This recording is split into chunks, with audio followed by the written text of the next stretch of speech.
Ngayon po, natapos na yung aming paglalakbay sa araw na to. Balik tayo ulit dito sa Condo Village. Kaya nakikita niyo sa likod, dikit-dikit ang magagandang condominium dito. Samahan niyo kami.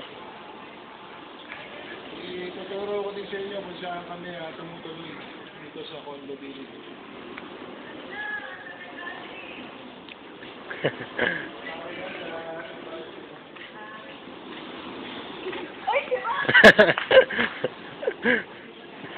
Yung po isang Pilipina na nagtatrabaho din dito sa malapit sa amin. Mananahing yata siya.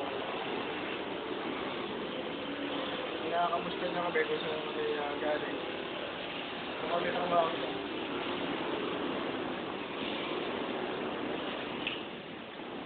Dito wala pang nakatira dito sa mga condominium na to, no? Under construction pa siya.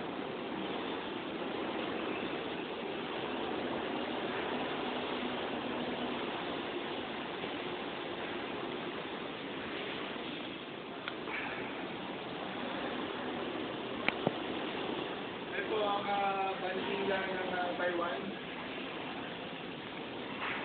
Noong isang araw, ginanap ang Taiwan Day, kaya meron mga bandera dito.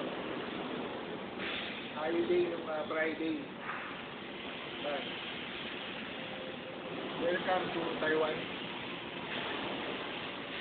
Samahan nyo kami dito, nakikita nyo sa likod ng mga naglalaki ang condominium.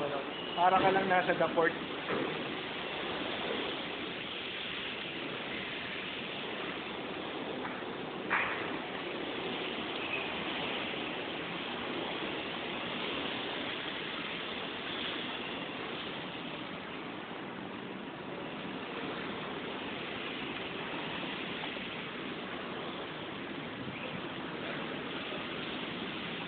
Dito kung saan kami tumutuloy, dito yung unit namin sa second floor.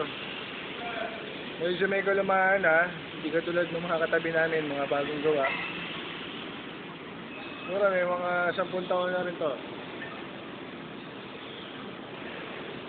At yung sa harap namin, Global Mall, walking distance lang, nasa mall na kami.